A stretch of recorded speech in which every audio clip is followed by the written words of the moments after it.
Maka Al-Quran menjanjikan akan memberi pertolongan. Kata Nabi, siapa yang membaca surah Al-Humazah di setiap sholat fardu, Allah Ta'ala angkat kemiskinannya. Yang kedua, Allah Ta'ala undang rezeki mudah datang. Yang ketiga, mati jauh dari kejelekan.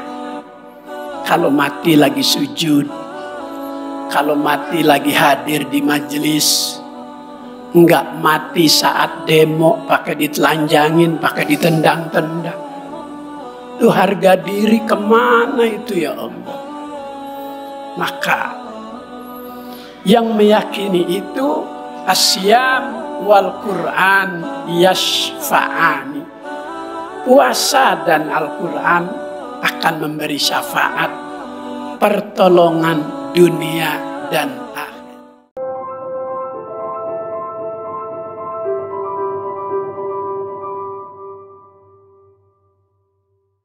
Assalamualaikum warahmatullahi wabarakatuh.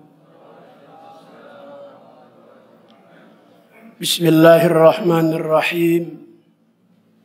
Alhamdulillah alladzi akramana bi syahri Ramadan alladzi unzila fihi al-Qur'an hudan lin-nasi wa bayyinatin minal huda wal furqan.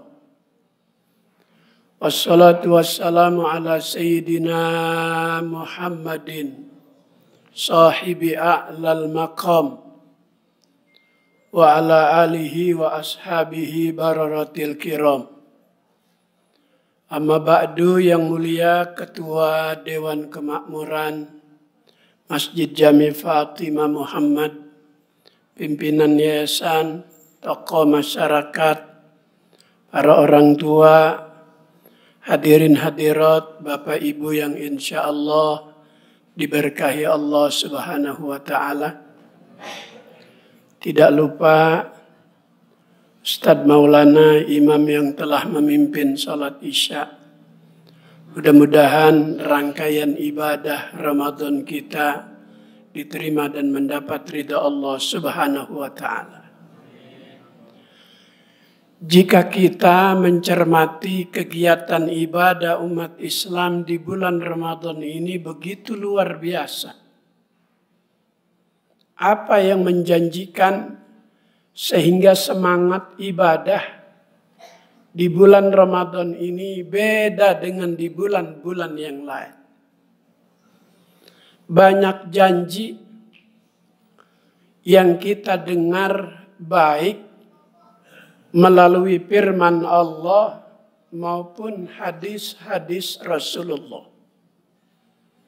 Dalam kesempatan kultum yang sangat terbatas waktunya, saya menyampaikan sebuah sabda Nabi sebagai referensi kitab Faidul Qadir, syarah dari Al-Jami'us Shaghir.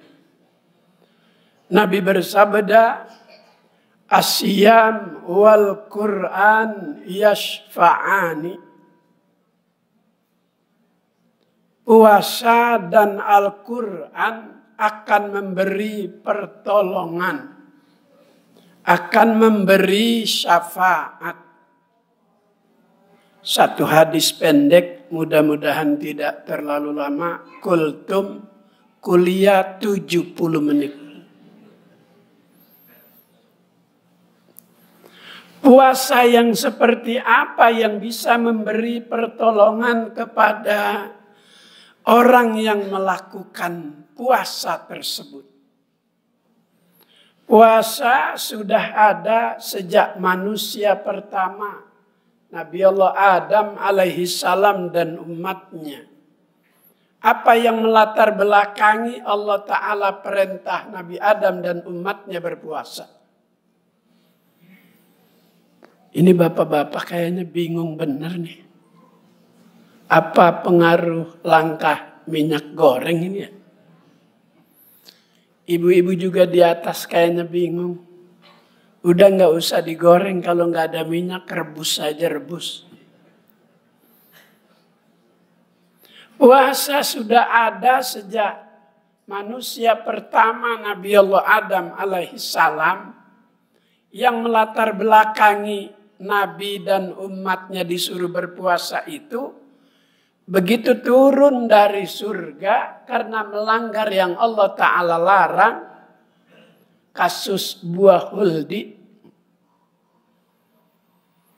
Ternyata begitu Nabi Adam turun ke dunia, jauh beda dengan apa yang ada di sorga. Di dunia panas. Ada terik matahari yang menyengat. Sehingga warna kulit Nabi Adam yang di sorga itu putih. Begitu ke dunia, berubah warna kulitnya hitam karena panas. Memang di dunia banyak yang panas. Ada duit panas. Ada kursi panas. Nggak boleh lama-lama duduk di kursi yang panas. Bakal didemo sama rakyat.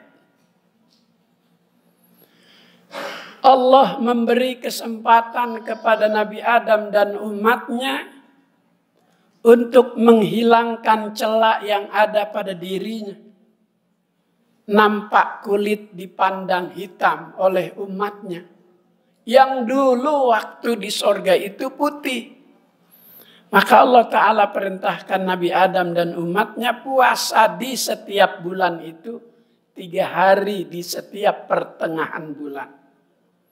Oleh Imam Syafi'i dijadikan syariat buat kita umat Nabi Muhammad, disunnahkan berpuasa di setiap tengah-tengah bulan. Dengan bahasa fikih, puasa di ayyamul bid. Yaumun 1 hari, tapi kalau ayyam beberapa hari. Begitu Nabi Adam puasa di tanggal 13, warna hitamnya berkurang dalam tubuhnya. Begitu puasa di tanggal 14 semakin berkurang.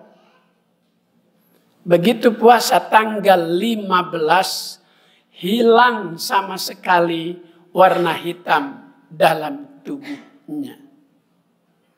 Maka dinamakan ayyamul bid. Bid putih.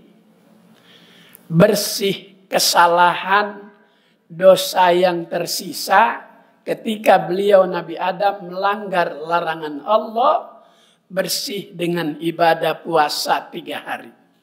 Maka oleh Imam Syafi'i, kita umat Nabi Muhammad disunnatkan puasa di setiap pertengahan bulan. Kedudukannya itu lebih utama dibanding puasa sunnah yang lainnya. Ini solusi buat para suami menjelang lebaran. Jika istri minta tambahan dana untuk hari raya dengan membersihkan kulit supaya putih, jika duit tak ada suruh puasa aja istri. Allah sudah kasih jalan keluar. Jadi puasa yang dilakukan oleh Nabi Adam, umat Nabi Muhammad juga mendapatkan. Karena kita umat yang terbaik. Sebagaimana Allah berfirman, kuntum khaira ummatin ukhrijat linnas. Kalian adalah umat yang terbaik. Namanya orang terbaik, tidak ada yang menyaingi prestasi ibadah yang didapat oleh umatnya Nabi Muhammad. Ketika Nabi membaca riwayat-riwayat umat-umat terdahulu, Nabi membaca seorang yang ibadahnya itu selama 1000 bulan.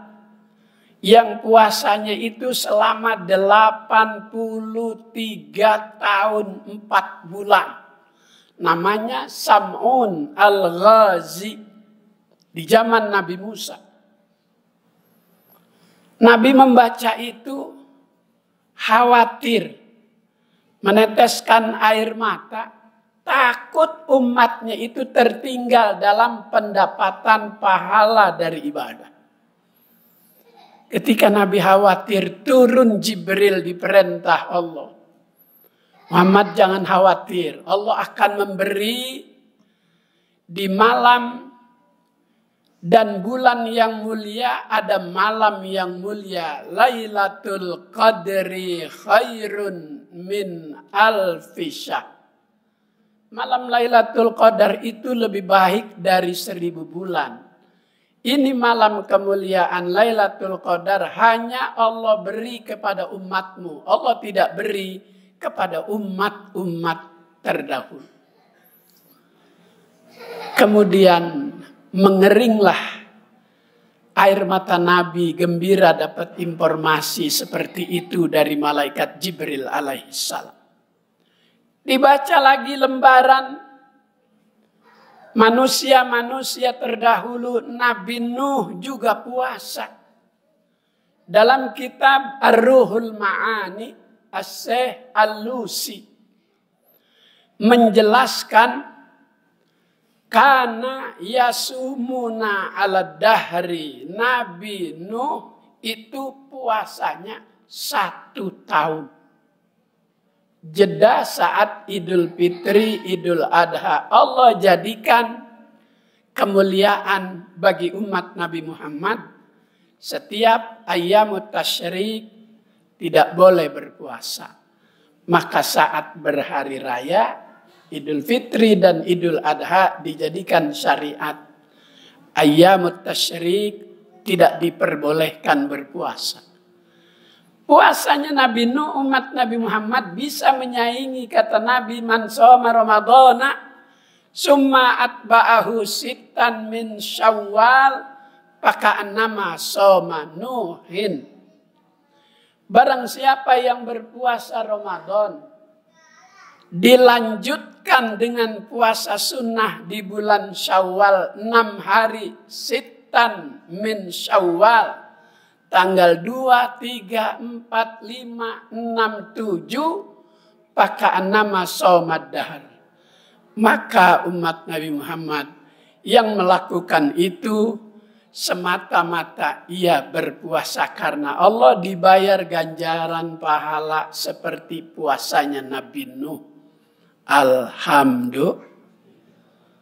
Kenapa begitu besar ganjaran pahalanya puasa 6 hari di bulan Syawal? Karena godaannya juga besar saat orang sedang berpesta pora, merayakan kemenangan dengan semua jenis makanan ada. Ada opor ayam, ada ketupat, ada manisan payak, ada kue brownies. Orang Tebet kenal nggak kue brownies? Tadi saya buka di jalan, disiapin sama istri kue brownies. Saya tanya, dapat dari mana beli? Dia kasih WA. Kue brownies beli di Cikarang. Saya bilang jauh amat, pakai sepeda taruh di setang. Gubernur Anies saat sekarang, di masa yang akan datang. Pantunnya begitu. Bukan kampanye, ini pantun. Kata Anies, Kiai jangan dulu azan sebelum waktu. Jangan dulu kampanye sebelum tanggalnya ditetapkan. Jadi bukan kampanye, tadi pantun. Banyak orang jualan duren. Bilang cakep kenapa? Ini pada diem aja sih. Banyak orang jualan duren. Orang Depok sama orang Kayu Manis. Nanti 2024 banyak calon presiden. Kayaknya yang paling cocok Pak Anies. Ya Rabbal, bukan kampanye, bukan pantun. Pemimpin yang cerdas Cerdas beda sama pinter. Kalau pinter, minter-minterin. Kalau cerdas, dia penuhi janji sebelum dia jadi. Dulu sebelum jadi gubernur, saat kampanye dia bilang, saya kalau terpilih nanti akan membuat 1 stadion sepak bola bertaraf internasional di Jakarta. Sekarang udah jadi tuh. Besok hari raya akan digunakan sholat Id. Tapi oleh media nggak diekspos karya Anies. Sebab diancam dia kalau memberitakan karya Anies. Makanya beritanya sepi-sepi aja. Besok ada festival takbir se-DKI. Kemudian ada sholat hari raya. Penonton sepak bola yang nanti hadir di situ, saat jeda istirahat, waktu maghrib, nggak bingung mencari posisi Ka'bah karena sudah diatur sedemikian rupa. Nggak bingung penonton nyari posisi Ka'bah kemana nih, udah dibuat oleh gubernur. Masya Allah. Saya waktu pertandingan sepak bola kesebelasan Pemprov dengan DPRD, saya ditelepon. Buya bisa hadir, baca doa mengawali 2 pertandingan persahabatan DPRD dan Pemprov DKI. Saya main Pak, enggak baca doa aja. Saya datang, udah siap 2 kesebelasan. Saya bingung doa bola apa nih ya. Jamaah yang mulia, jadi puasa yang bisa memberi syafaat, pertolongan, puasa yang berkualitas. Puasa yang tidak hanya sekedar menggugurkan kewajiban. Tapi puasa itu dapat merubah perilaku hidup manusia. Puasa yang setelah Ramadan selesai itu kebaikan-kebaikan Ramadan tetap hidup di 11 bulan ke depan, bahkan sepanjang kehidupan. Puasa yang seperti itu tuh yang akan bisa memberi syafaat pertolongan. Kalau selesai puasa, masuk di bulan Syawal, nggak ada perubahan dalam kehidupan. Itu orang tidak bisa memenuhi target yang Allah Ta'ala inginkan. Sama dengan orang yang bekerja di sebuah perusahaan. Perusahaan itu punya target yang diinginkan. Bila karyawan itu disiplin, mentaati aturan perusahaan, dalam sekian waktu target yang diinginkan perusahaan itu tercapai. Maka karyawan yang disiplin, mentaati aturan, sebelum waktu target yang ditentukan sudah terpenuhi, itu karyawan akan diperhatikan oleh direksinya, oleh direktur. Bisa naik jabatan, bisa juga gajinya ada tambahan. Begitu juga hamba Allah. Di bulan Ramadan ini tidak hanya berpuasa, tidak hanya menahan lapar dan haus, tapi dia mentaati aturan-aturan puasa. Ada terobosan-terobosan baru yang bisa menambah kualitas ibadah dia, yang akan mempengaruhi 11 bulan ke depan, bahkan sepanjang kehidupan. Itu hamba Allah akan diperhatikan hidupnya. 11 bulan tidak akan menjumpai persoalan. Kata Allah, kalau puasa memenuhi target hamba yang bertakwa, wa may yattaqillah yaj'al lahu min amrihi yusra. Barang siapa yang bertakwa kepada Allah dalam menghadapi berbagai macam persoalan, Allah selalu memberi solusi. Tidak sulit baginya karena dia telah memenuhi target ibadah puasa yang Allah Ta'ala inginkan. Kemudian yang kedua, Al-Quran. Masya Allah, Al-Quran tidak hanya bagi mereka yang membaca. Ada upaya untuk meningkatkan pengetahuan. Dia berusaha untuk mengetahui jumlah titik yang ada dalam Al-Quran. Pertama, titik dalam huruf hijaiyah itu ba. Titiknya 1. Yang kemudian huruf hijaiyah ta titiknya 2. Sa titiknya 3. Ya 2. Jim 1. Kho 1. Terus. Seorang ulama mengadakan riset, menghasilkan hitungan titik dalam Al-Quran itu semuanya 1.025.000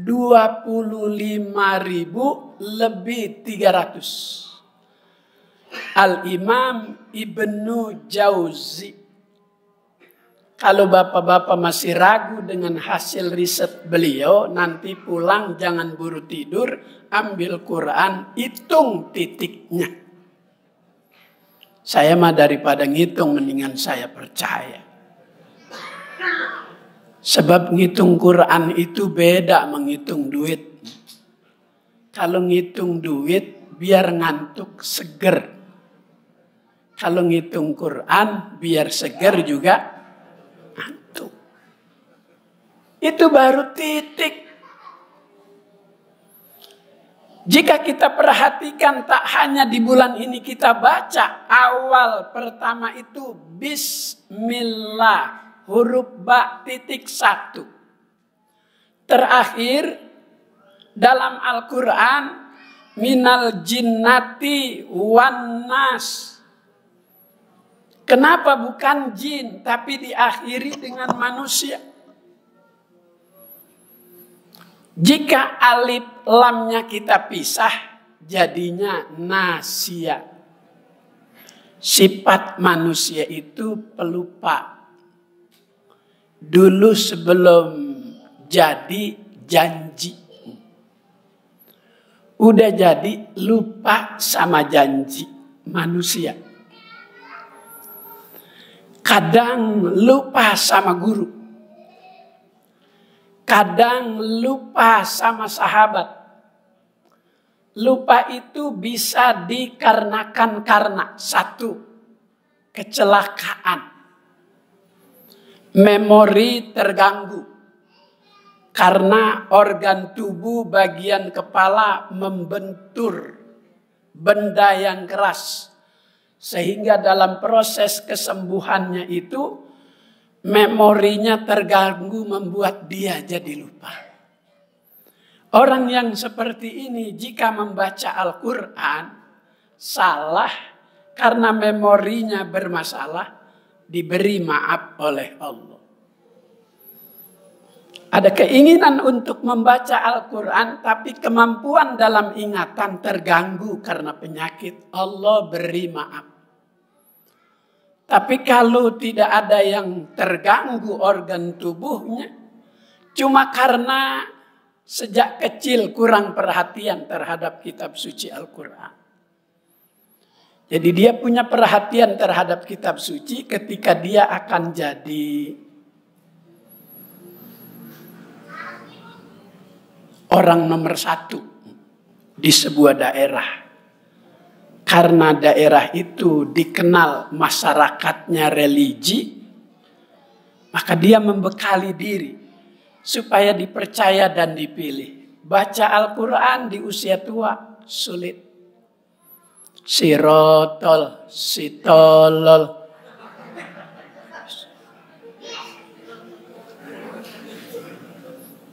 Ya Allah, nggak bisa Al-Quran dibuat main-main. Yang kedua, orang itu lupa karena jarang berzikir. Orang yang jarang berzikir sering lupa. Allah Ta'ala persulit hidupnya di dunia.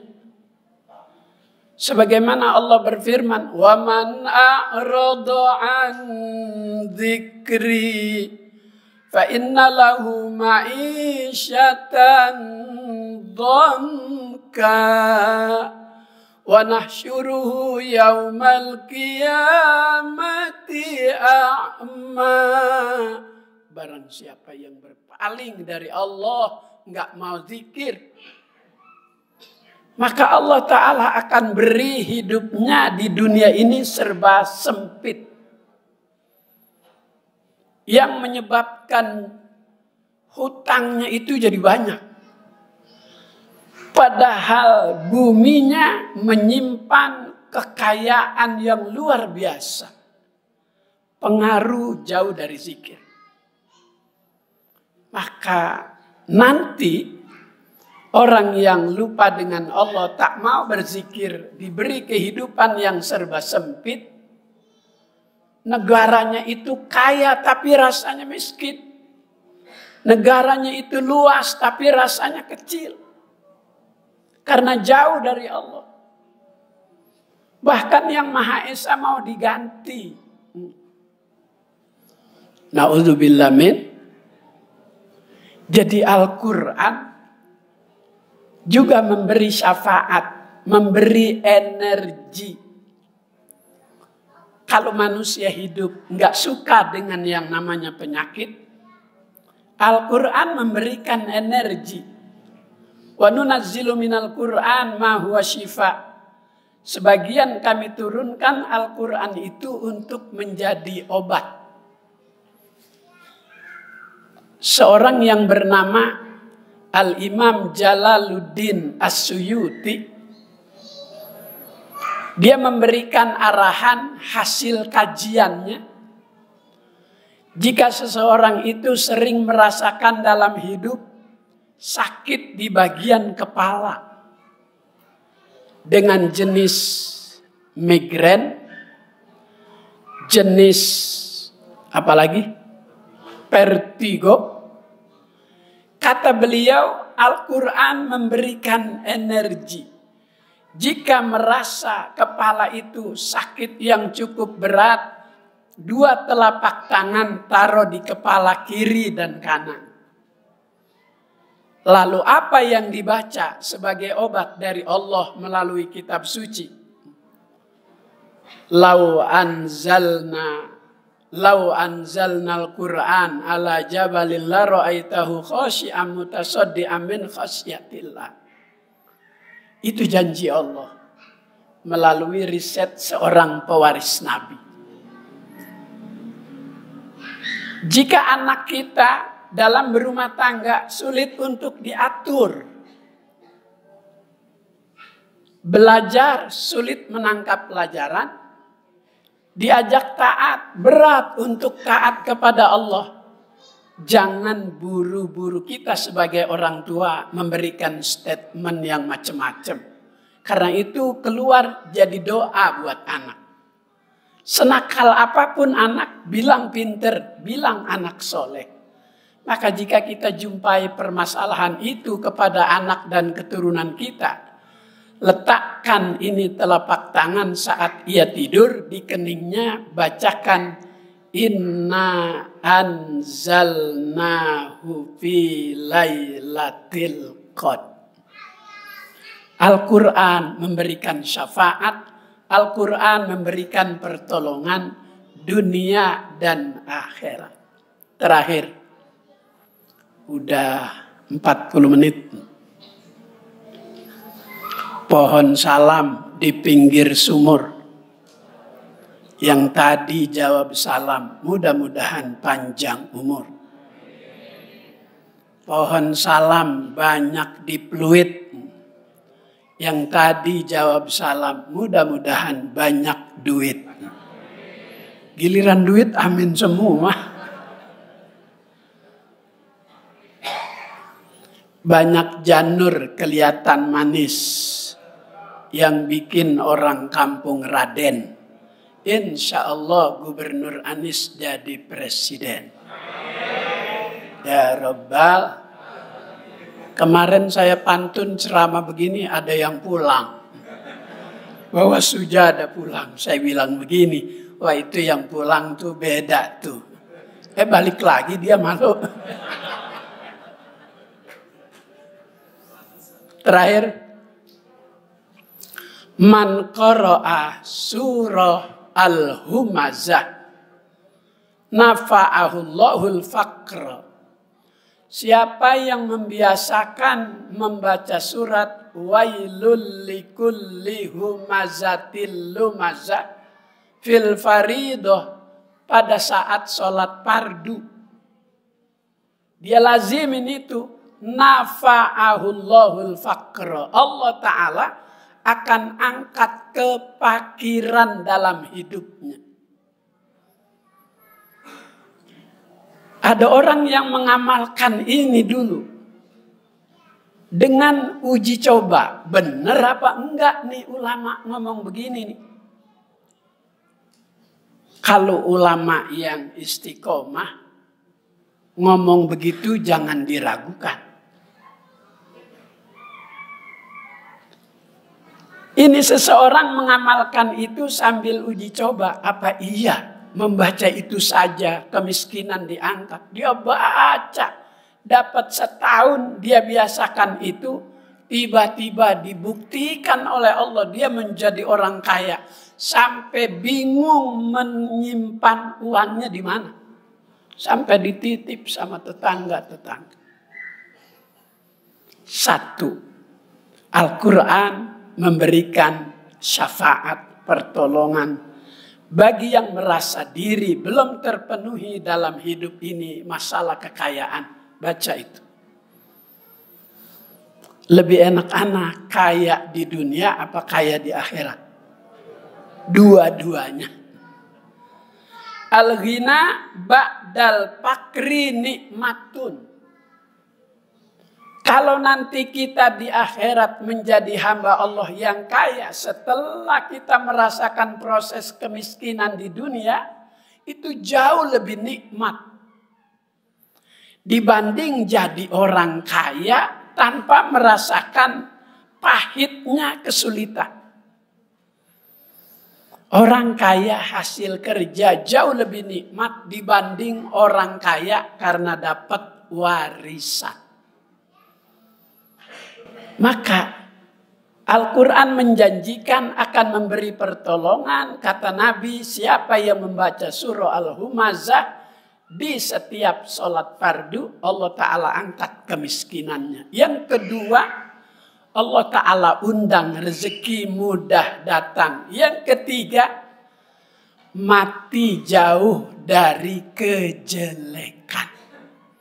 Kalau mati lagi sujud, kalau mati lagi hadir di majelis, enggak mati saat demo pakai ditelanjangin, pakai ditendang-tendang. Itu harga diri kemana itu ya Allah? Maka yang meyakini itu asyam wal Quran yashfa'ani. Puasa dan Al-Quran akan memberi syafaat, pertolongan dunia dan akhirat. Mudah-mudahan kita mendapatkannya. Ustaz Rizki, terima kasih. Saya udah diberi izin sama beliau tidak terawih di sini. Saya terawih di Tangerang Selatan.